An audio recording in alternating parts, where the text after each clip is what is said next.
Hello students, welcome to history class. साडा question चल रहा सी ऋग्वैदिक आर्यां दे राजनीतिक, समाजिक, आर्थिक ਅਤੇ धार्मिक जीवन ਦੀਆਂ मुख्य विशेषतावां। ਕੱਲ੍ਹ ਦੀ ਕਲਾਸ ਵਿੱਚ ਅਸੀਂ ਰਾਜਨੀਤਿਕ ਜੀਵਨ ਦੀ ਚਰਚਾ ਕਰ ਚੁੱਕੇ ਹਾਂ। ਅੱਜ ਅਸੀਂ ऋग्वैदिक ਆਰਿਆਂ ਦੇ ਸਮਾਜਿਕ ਜੀਵਨ ਦੀ ਚਰਚਾ ਸ਼ੁਰੂ ਕਰਾਂਗੇ। ਸਕਰੀਨ ਤੇ ਤੁਹਾਨੂੰ हिंदी मीडियम ਦੇ ਨੋਟਸ ਦਿਖਦੇ ਹਨ ਅਤੇ ਮੈਂ ਬੋਲਦਾ ਪੰਜਾਬੀ ਵਿੱਚ ਹਾਂ।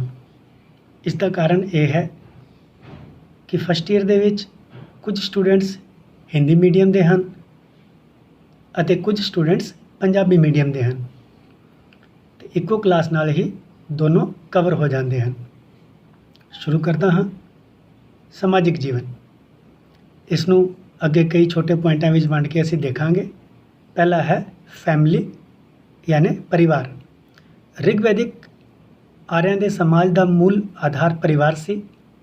ਉਸ ਸਮੇਂ ਸਾਂਝੀ ਪਰਿਵਾਰ ਪ੍ਰਣਾਲੀ ਪ੍ਰਚਲਿਤ ਸੀ, ਜਿਸ ਵਿੱਚ ਪਤੀ ਪਤਨੀ, ਉਹਨਾਂ ਦੇ ਮਾਤਾ ਪਿਤਾ, ਭੈਣ ਭਰਾ ਅਤੇ ਪੁੱਤਰ ਪੁੱਤਰੀਆਂ ਰਹਿੰਦੇ ਸਨ। ਇਸ ਸਮੇਂ ਪਰਿਵਾਰ ਪਿਤਰ ਸੱਤਾਤਮਕ ਹੁੰਦੇ ਸਨ, ਯਾਨੀ ਪਰਿਵਾਰ ਦਾ ਸਭ ਤੋਂ ਬਜ਼ੁਰਗ ਵਿਅਕਤੀ ਹੀ ਇਸ ਦਾ ਮੁਖੀਆ ਹੁੰਦਾ ਸੀ। ਇਸ ਮੁਖੀਆ ਨੂੰ ਕੁਲਪਤੀ ਕਿਹਾ ਜਾਂਦਾ ਸੀ। ਉਹੀ ਪਰਿਵਾਰ ਦੇ ਨਿਰਵਾਹ, ਇਸ ਦੀ ਸੁਰੱਖਿਆ ਅਤੇ ਯੱਗ ਆਦਿ ਦੇ ਲਈ ਜ਼ਿੰਮੇਦਾਰ ਹੁੰਦਾ ਸੀ।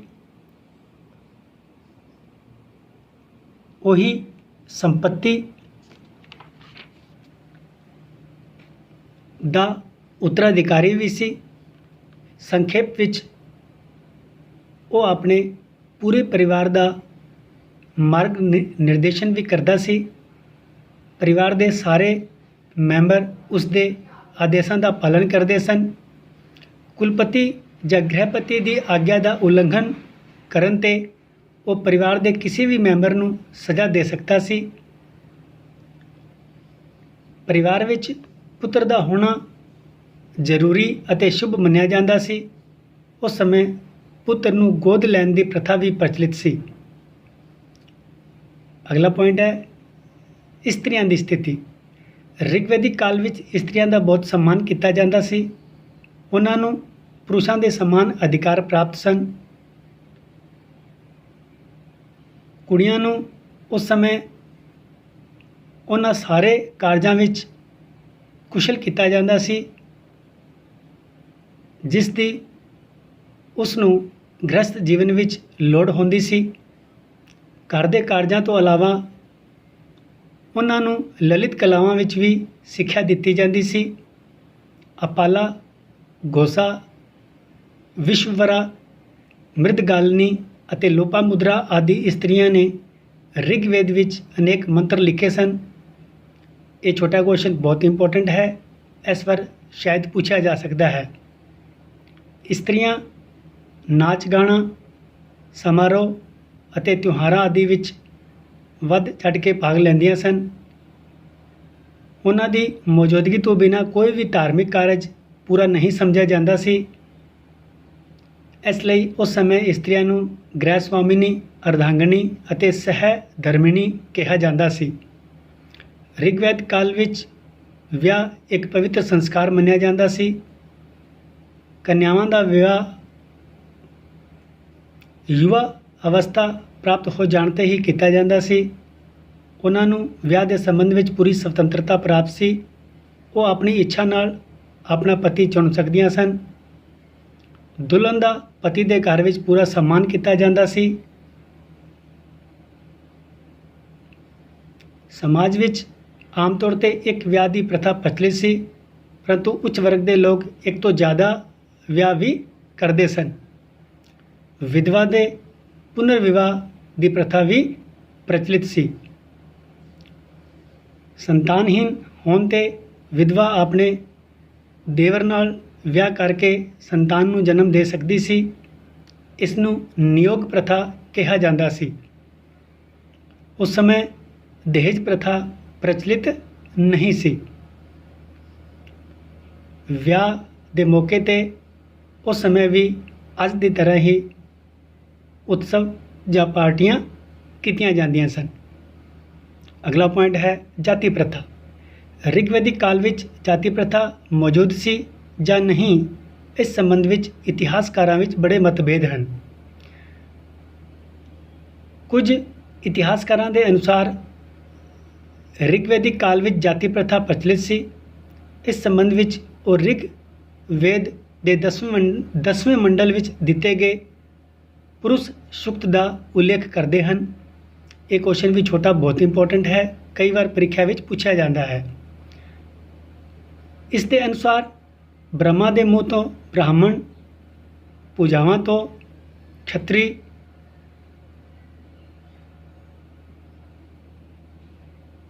ਜੰਗਾਂ ਜਾਂ ਪਟਾ ਤੋਂ ਵੈਸ਼ ਅਤੇ ਪੈਰਾਂ ਤੋਂ ਸ਼ੂਦਰ ਪੈਦਾ ਹੋਏ ਸਨ। ਇਸ ਤੋਂ ਸਪਸ਼ਟ ਹੈ ਕਿ ਰਿਗਵੈਦਿਕ ਕਾਲ ਵਿੱਚ ਜਾਤੀ ਪ੍ਰਥਾ ਪ੍ਰਚਲਿਤ ਸੀ, ਪਰੰਤੂ ਕੁਝ ਹੋਰ ਇਤਿਹਾਸਕਾਰਾਂ ਦਾ ਇਹ ਮੰਨਣਾ ਹੈ ਕਿ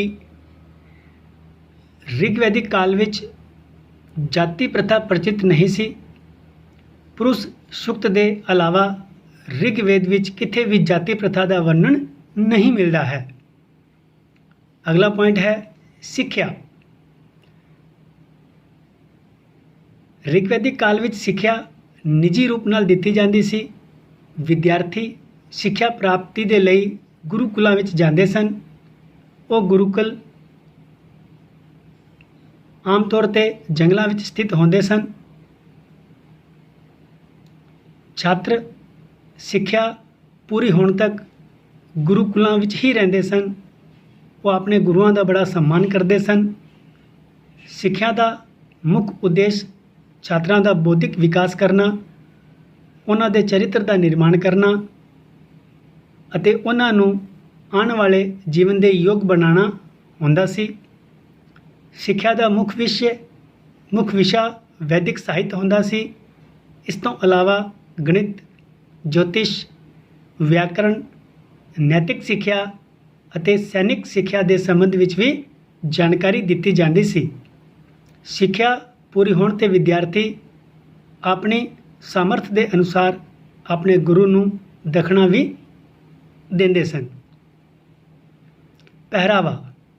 ਰਿਗਵੈਦਿਕ ਕਾਲ ਵਿੱਚ ਆਰਿਆਂ ਦੀ ਪੋਸ਼ਾਕ ਬਹੁਤ ਸਾਦੀ ਸੀ।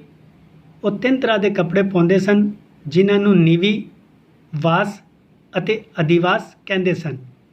ਇਹ ਕੁਐਸਚਨ ਵੀ ਛੋਟਾ ਇੰਪੋਰਟੈਂਟ ਹੈ, ਕਈ ਵਾਰ ਪੁੱਛਿਆ ਜਾਂਦਾ ਹੈ।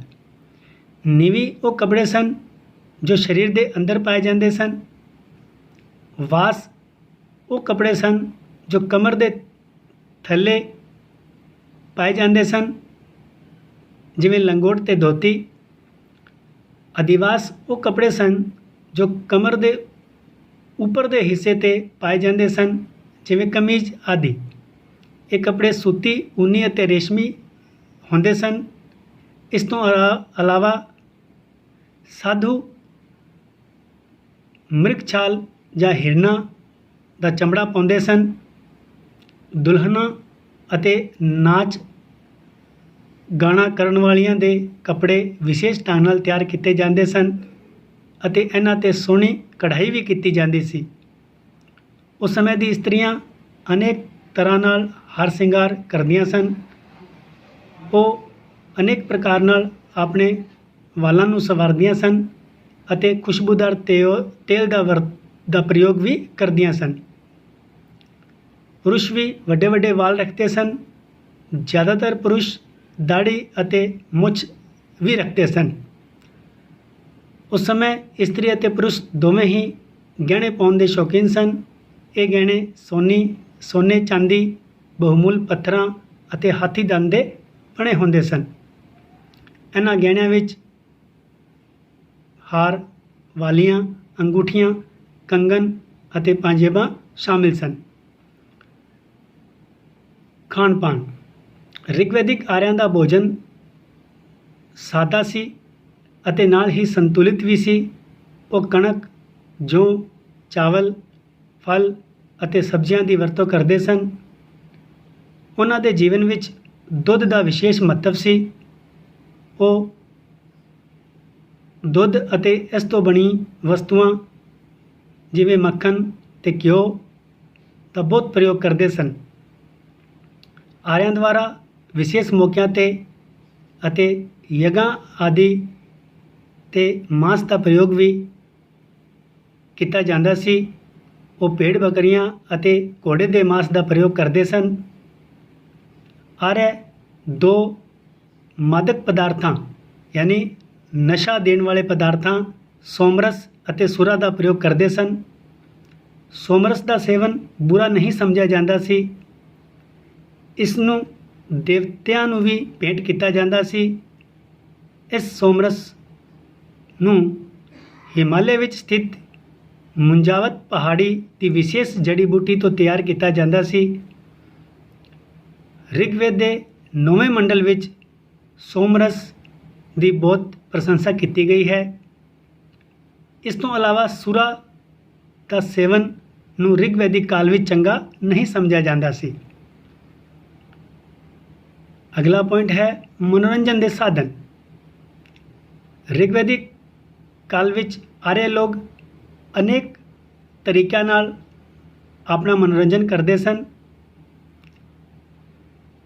ਰੱਥ ਦੌੜ ਅਤੇ ਘੋੜ ਦੌੜ ਆਰਿਆਂ ਦੇ ਮਨੋਰੰਜਨ ਦੇ ਮੁੱਖ ਸਾਧਨ ਸਨ। ਆਰਿਆ ਨਾਚ ਗਾਣਾ ਅਤੇ ਸੰਗੀਤ ਦੇ ਵੀ ਬੜੇ ਸ਼ੌਕੀਨ ਸਨ। ਨਾਚ ਗਾਣੇ ਵਿੱਚ ਇਸਤਰੀ ਅਤੇ ਪੁਰਸ਼ ਦੋਵੇਂ ਭਾਗ ਲੈ ਸਕਦੇ ਸਨ। ਉਹਨਾਂ ਦੇ ਮੁੱਖ ਵਾਦੀ ਯੰਤਰ ਢੋਲ, ਬਾਂਸੁਰੀ, ਵੀਣਾ ਅਤੇ ਮਰਦੰਗ ਸਨ। ਮੱਲਯੁੱਧ ਯਾਨੀ ਕੁਸ਼ਤੀ ਅਤੇ ਸ਼ਿਕਾਰ ਵੀ ਉਹਨਾਂ ਦੇ ਮਨੋਰੰਜਨ ਦੇ ਸਾਧਨ ਸਨ। ਕੁਝ ਲੋਕ ਜੂਆ ਵੀ ਖੇਡਦੇ ਸਨ। ਆਰਿਆ ਆਪਣੇ ਤਿਉਹਾਰਾਂ ਵਿੱਚ ਵੱਧ ਚੜ੍ਹ ਕੇ ਭਾਗ ਲੈਂਦੇ ਸਨ। ਇਸ ਤਰ੍ਹਾਂ ਸਟੂਡੈਂਟਸ ਅੱਜ ਦੀ ਕਲਾਸ ਵਿੱਚ ਇੰਨਾ ਹੀ। ਮੈਂ ਉਮੀਦ ਕਰਦਾ ਹਾਂ ਕਿ ਤੁਸੀਂ ਨਾਲ ਨਾਲ ਨੋਟਸ ਬਣਾਉਂਦੇ ਹੋਵੋਗੇ। ਜਦੋਂ ਵੀ ਆਮਣੇ ਸਾਹਮਣੇ ਕਲਾਸ ਲੱਗੂਗੀ ਕੁਝ ਹੋਰ ਮਹੱਤਵਪੂਰਨ ਗੱਲਾਂ ਨੋਟਸ ਬਣਾਉਣ ਦੇ ਸੰਬੰਧੀ ਤੁਹਾਨੂੰ ਦੱਸਾਂਗਾ। ਕੱਲ੍ਹ ਫਿਰ ਮਿਲਦੇ ਹਾਂ ਨਵੇਂ ਟੌਪਿਕ ਦੇ ਨਾਲ। ਬਹੁਤ ਬਹੁਤ ਧੰਨਵਾਦ।